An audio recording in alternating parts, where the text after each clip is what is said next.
If you feel like you're writing and playing the same exact riffs over and over again and you just can't seem to break out of that box, well, this video is for you.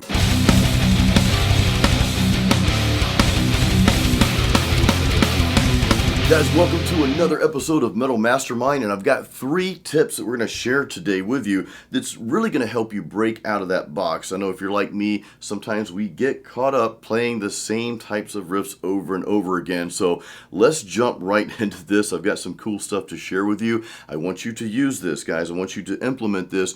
Do hang around till the end of the video because I've got another little cool something for you as well. So hang around for that.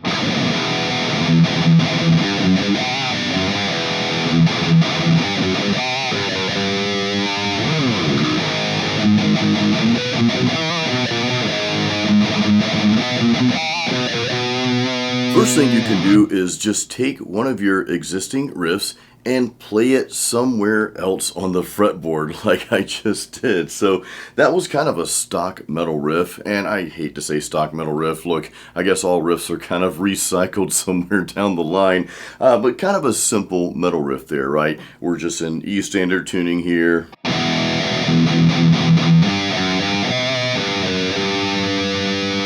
And sometimes we'll get in the habit of just writing the same types of riffs. That's kind of something that I write a lot of. So I'm like, hey, I need to break out of that. But again, a great way to do that and just trigger even more creativity is just play the same thing on a different spot on your guitar like we just did. So where did we go? We just went a few steps up here. We went to G sharp.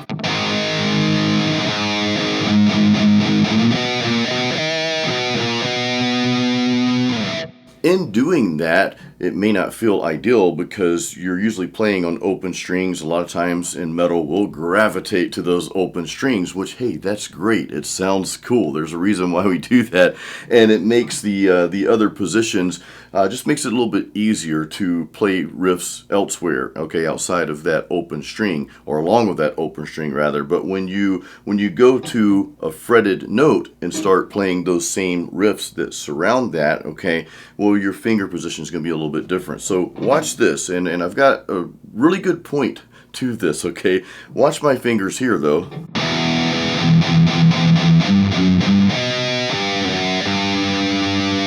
Really easy, just using 2 fingers there, right?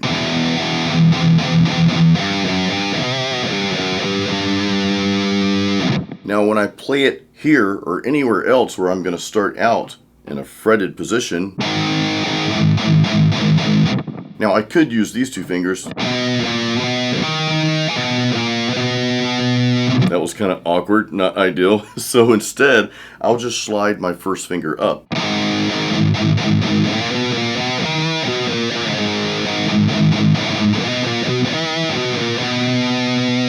What that does, and my point to that, playing it a little bit differently, because again, playing that riff, the original riff, in a different place when you're starting with a fretted position, well, it's just a little bit more awkward, or different rather, right? But that's a good thing because that means it's going to give you just a little bit different sound and vibe and feel, okay? So again, going back to the original tip here, just play one of your riffs in a different place on the fretboard. Same with progressions. Maybe you have just a normal progression. Maybe it's the chorus of a song that you're writing, not many riffs to it. You just want kind of those power chords kind of just hanging on, okay?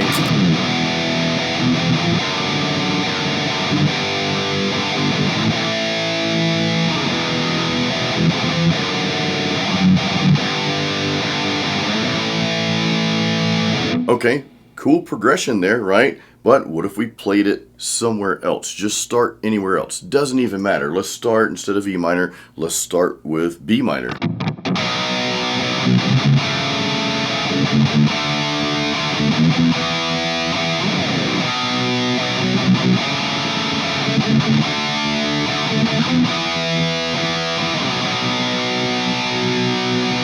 Again, all you're doing is taking something you've already written, a short riff or a progression, and just playing it somewhere else on your guitar.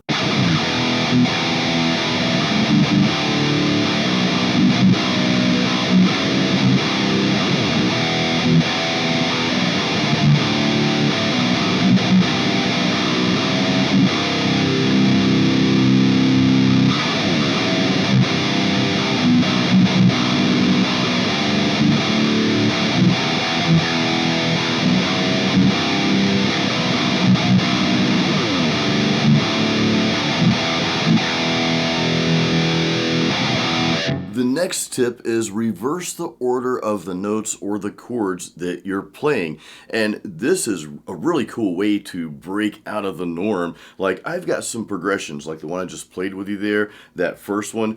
I tend to play that quite often because I love it. It stirs something up inside. But I'm like, okay, well, every song can't be that way. Okay, I've got to like write something different. So what I just did was I just reversed the order of the chords that I was playing. And it may not sound completely different, but I think it does give it, it gives it enough difference to make sense for you, right? Okay, well, this song is this way. Maybe you've got another song that reverses that pattern there, or maybe within the same song you reverse it. Maybe you're playing it one way for the verse, right? And then you reverse it for the chorus. Hey, that could work. Let's hear this one more time.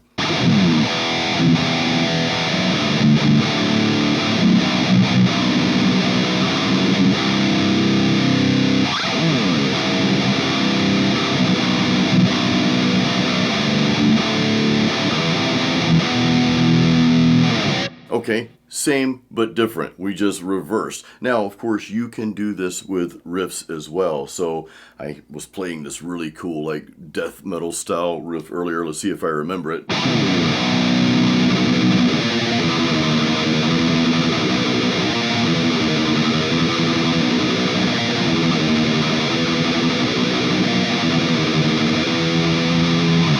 Kind of Amon Amarthi there, which I love, but hey, let's reverse that. Let's see what that sounds like.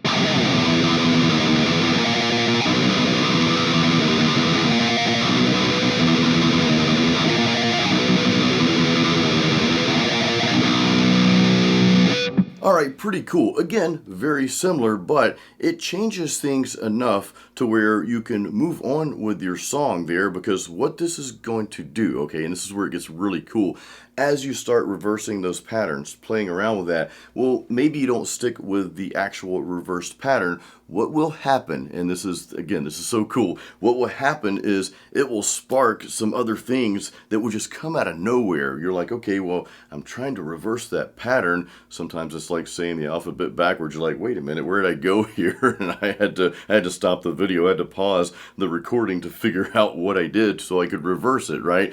So that happens sometimes, but that's okay, because you'll start coming up with just some different ideas as you start experimenting with that. So try reversing the order of the notes or the chords.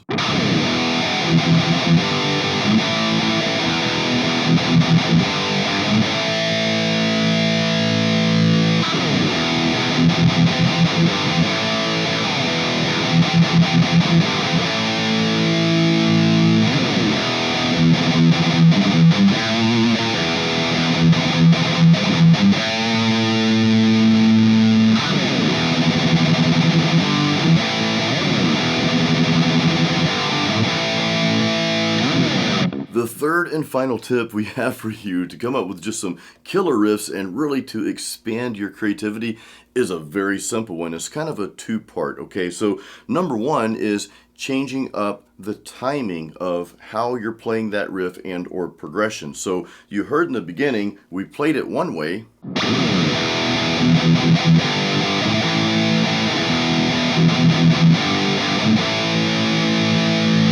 But then right after that, we just made one small little change to when we go to that second chord. Listen to this.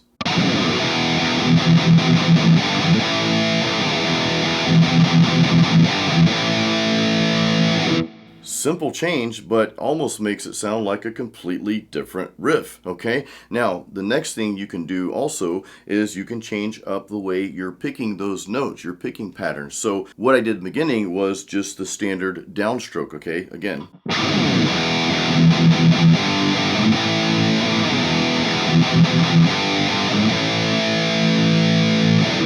But later I decided, well, why don't I alternate pick those notes? Let's hear how that sounds. Again.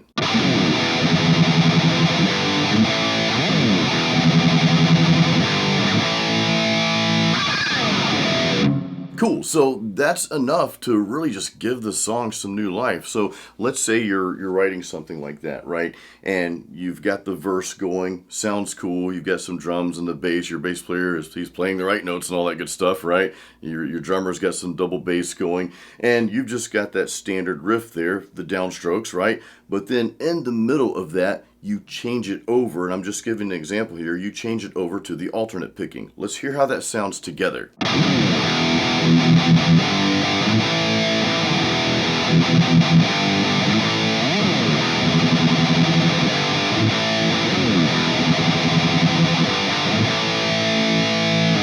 Sounds pretty cool, and it added quite a bit of flavor to that next part, and it kind of like builds up the anticipation for something different. Like when you're listening to a song, okay, you hear this one thing going, but then sometimes you might get a little disappointed or even bored if they keep doing the same thing over again, right? You might even get bored with your own song. It's like, okay, it's time for a change. Well, when you throw something like that in, just by changing up the picking technique that we just did, well, that's enough to make that change to captivate the listener and even captivate yourself. It's like, okay, now you're loving this riff a lot more than the original one that you wrote because you've added just this one change.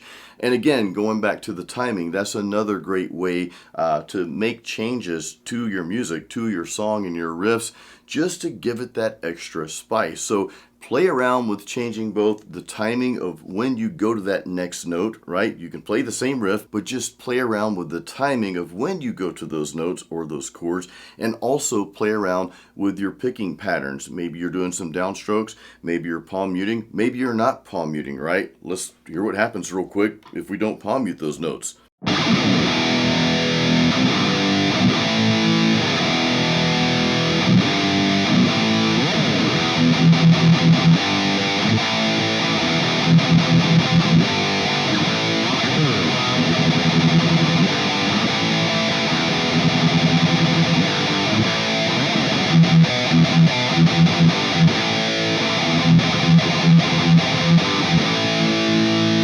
So there, we just kind of implemented everything we just talked about into 3 chords, 3 power chords. Hey, maybe we'll write a hit metal song with just 3 chords, but you get the idea. Just play around with these different techniques, changing up your picking patterns, alternate versus downstrokes, use them both, right? And then change up the timing of when you play certain notes. That's going to help just expand your creativity and get you outside of that box. Sometimes we box ourselves in, but this kind of stuff can really get you outside of that. All right, guys, let's do just a quick recap of what we learned today. So number 1, the first thing you can do when you just feel like you're playing the same riffs over and over again, well, number 1, you can simply play the same riff or same progression in a different place on your fretboard. So same riff,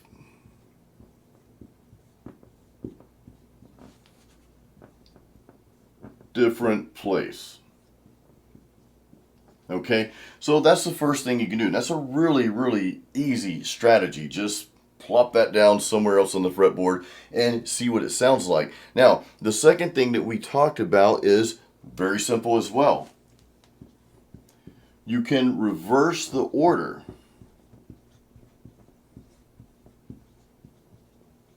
So if you've got a series of notes that like we played earlier, right? You got a series of notes. Well, just reverse the order that you played those notes. And remember, sometimes it'll be a little mind-boggling because maybe it's kind of a complex riff that you came up with. But again, it's one of those riffs you just kind of keep writing the same type of riff over and over. Well, reverse the order. Just play that out and see what that sounds like. And remember, on the road to doing that, well, you'll probably come up with some more creative ideas. This is all about just sparking that creativity that's already within you. Number 3, the final tip, we talked about changing up what? The picking and the timing, okay? So if you're playing downstrokes on a particular riff or progression, well, try some alternate picking. Try just different picking patterns. Also, with that, try changing the timing of when you play certain notes within that riff. Sometimes that will just change the entire vibe of the riff and the song that you're writing. Now, if you want to go into a deeper level of all this and also writing lyrics, the accompanying instruments like drums, bass, we have got a complete metal songwriting course. I want you to check this out, okay? If you're serious about writing music and writing songs, and we're not telling you how to write a song, that's not what our course is about. It's about really just bringing out that creativity that's already within you. And we're going to help you shape those ideas and just help you bring out the best in you. That's what this course is all about. Now, I will say the course is quite intense, but just check it out. There's a link in the description of this video. You can check out the course and read all about it. We've got a video on there for you. So do check that out. Link in the description, Metal Songwriters Forge. And guys, leave us any questions that you might have about this particular video or about the course if you want. And hey, let us know how you liked it, and if it helped, please give this a thumbs up. Make sure you are subscribed to the Metal Mastermind YouTube channel. We'll see you on the next video. As always, create your own sound.